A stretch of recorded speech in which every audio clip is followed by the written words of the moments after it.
Qué bueno tenerte de nuevo aquí en Opio en las Nubes. Como habíamos comentado en nuestro video anterior, la idea es mirar lo que está pasando dentro de lo que aparentemente pues no ocurre y vivimos entretenidos con novelones. Obviamente no son tan novelones.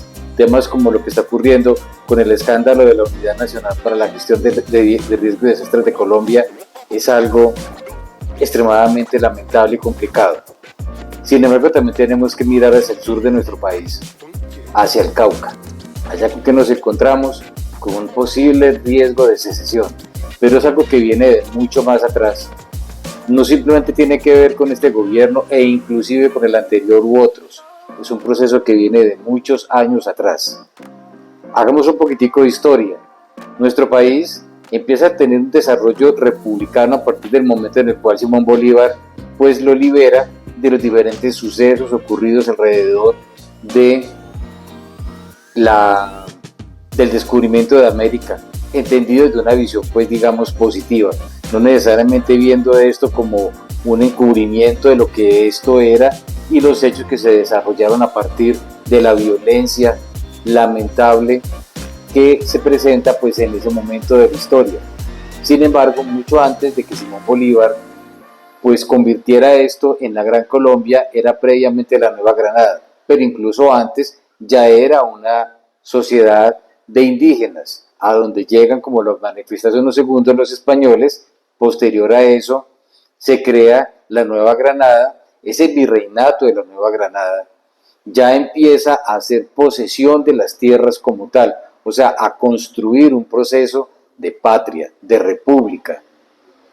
Dejemos de lado, repito una vez más, lo relacionado con la invasión española a América. Llega Simón Bolívar, el primer hombre con ideas relacionadas con el liberalismo económico. Algunos lo asocian directamente con la ideología pues un poquito anterior de lo que fue el Partido Conservador Colombiano como tal. Repito, asociado a los temas del liberalismo económico. De hecho, en el Manifiesto Capurano pues así lo dice.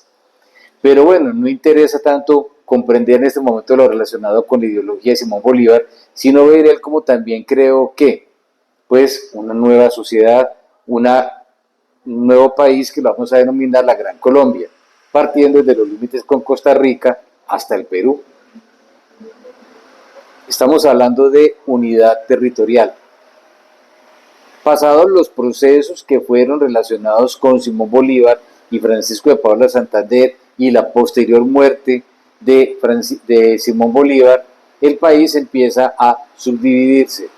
Desaparece como tal la Gran Colombia, se va reduciendo todo y de este proceso de reducción pues vamos quedando como nos conocemos hoy en día, pero sí teniendo en cuenta que sí existía Panamá como tal. Panamá se pierde desafortunadamente porque por $200,000 un presidente de ese momento se lo vende a los norteamericanos, estos norteamericanos con la intención de construir ahí ¿qué?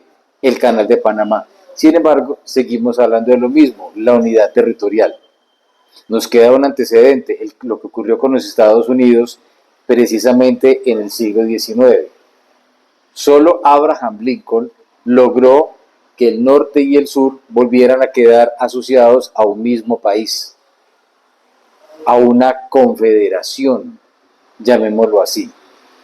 Sin embargo, nuestro país siempre ha tenido eso, unidad territorial.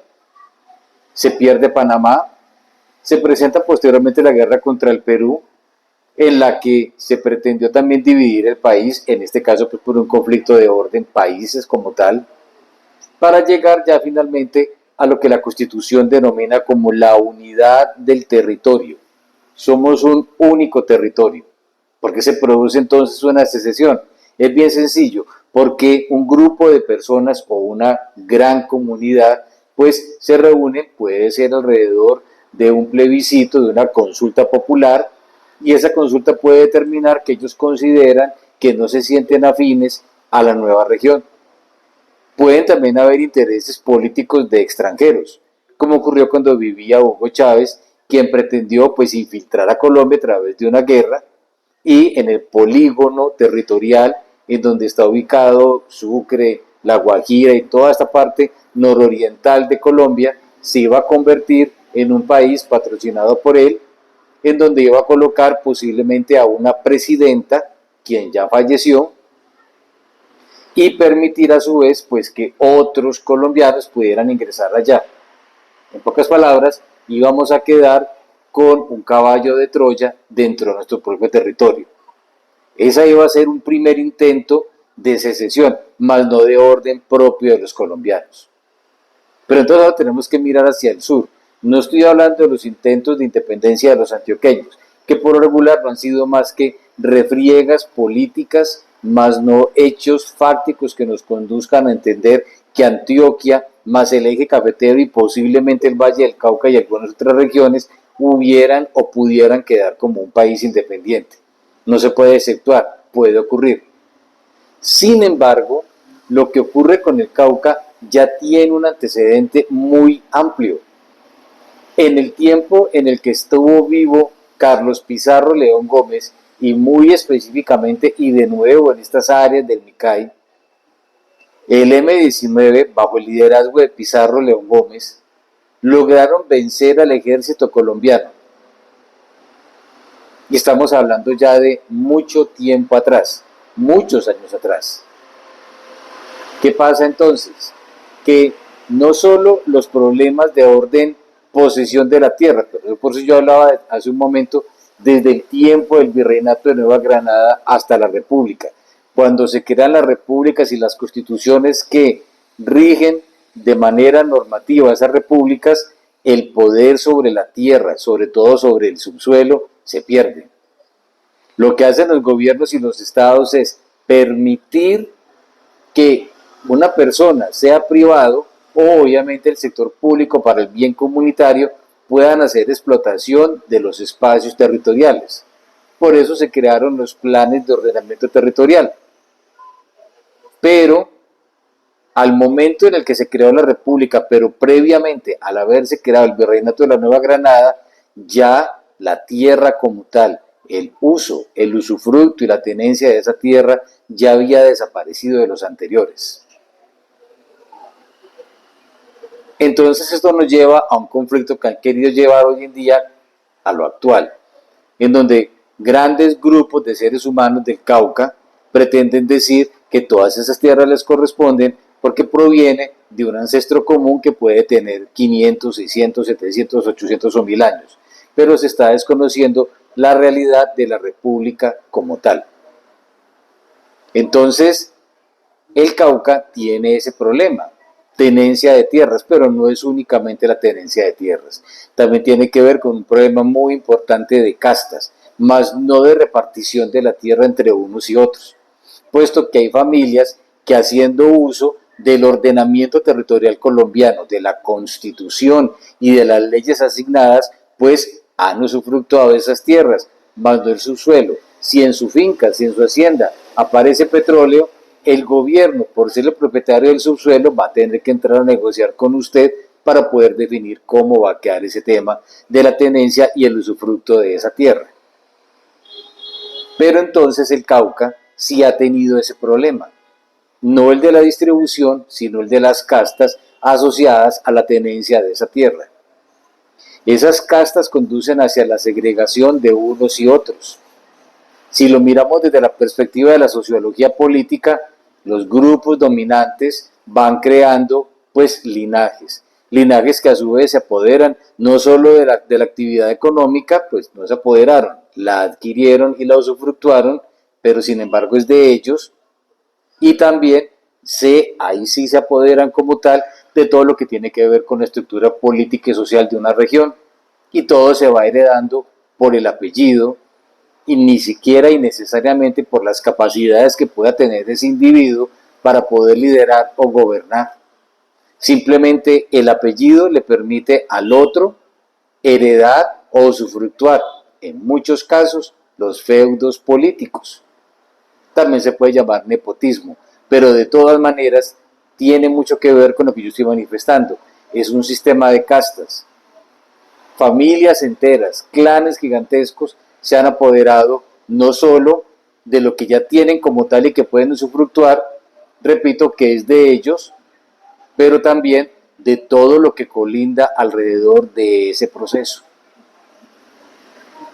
Entonces, el Cauca ha tenido ese importante proceso de segregación. Tiene gran importancia para ese departamento lo que ocurrió posteriormente a la época de la apertura económica en la década o a principios de la década de los 90 del siglo XX en nuestro país. Claro que sí. A partir de ese momento empezaron a llegar allá parques industriales patrocinados por grupos o familias o empresas del extranjero o nacionales que venían sobre todo de Cali y de Palmira, para aprovechar ese proceso de apertura económica.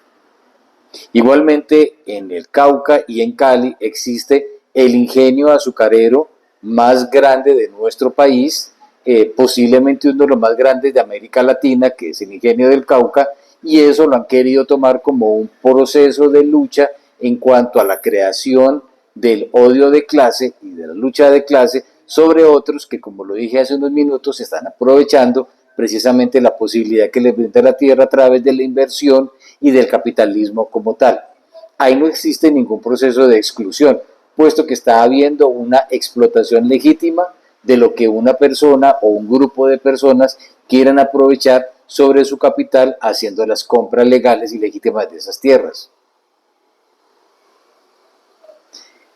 Toda esa conjunción de personas, de clanes sociales que se apoderaron dentro de una burguesía rancia y absurda, pero también aquellas personas que poseen el capital y que lo explotan, más la habitual presencia en Colombia de los grupos ilegales. Es muy absurdo seguir pensando como lo ve uno casi que constantemente en los medios de comunicación de hoy en día, quienes quieren hacer una negación de una serie de realidades que son fácticas y objetivas para lo que somos nosotros como colombianos. No se puede seguir negando que en amplios territorios del Meta hay cultivos más grandes de coca que inclusive los que se ven en Iowa, Estados Unidos, de maíz, en donde al levantar usted su mirada se pierde por completo en el horizonte.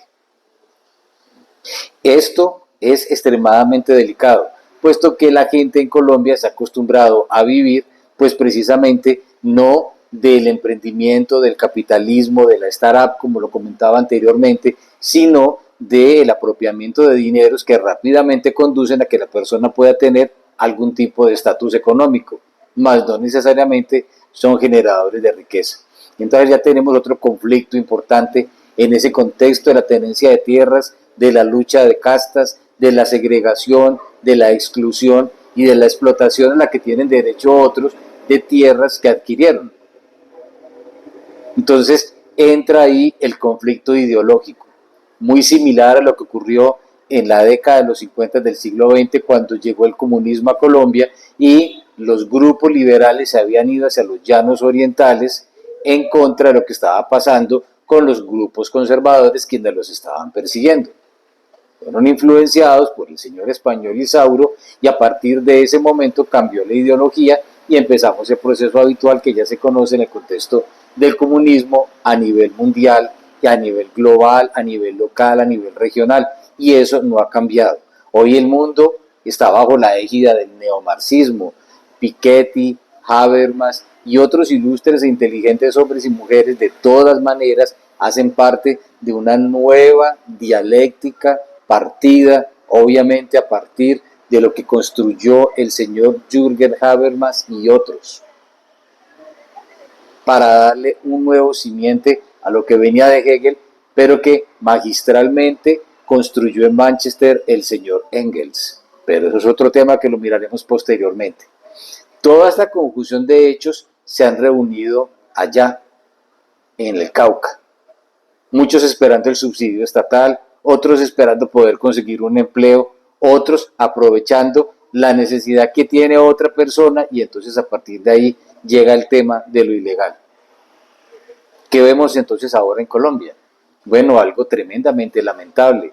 No tenemos la capacidad ni del Estado, ni del gobierno, ni de las fuerzas militares para poder asentarse y pues hacer presencia del gobierno a través de la aplicación de la Constitución de la República de nuestro país.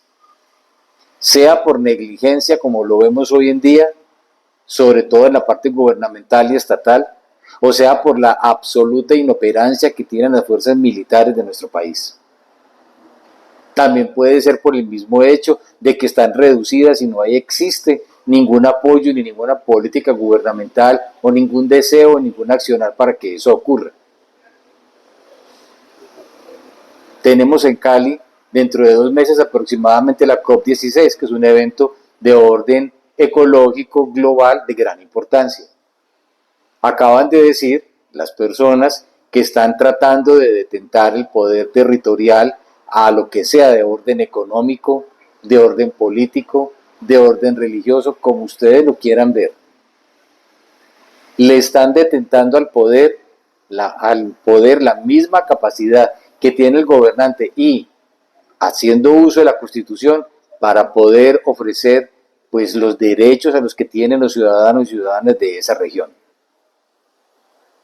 Y eso nos está conduciendo a un posible riesgo de secesión en una región en donde ya aparentemente la policía no es capaz de actuar, el ejército tampoco, y pues sí que menos las personas o los individuos o los gobiernos de orden territorial. Entonces, sí tenemos realmente una situación sobre la que en este momento se debe prestar atención, puesto que no son hechos aislados.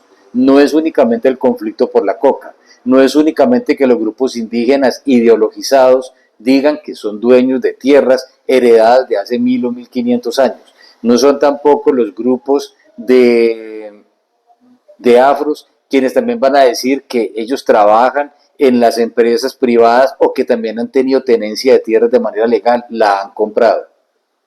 También tenemos otros agentes externos, igualmente internos.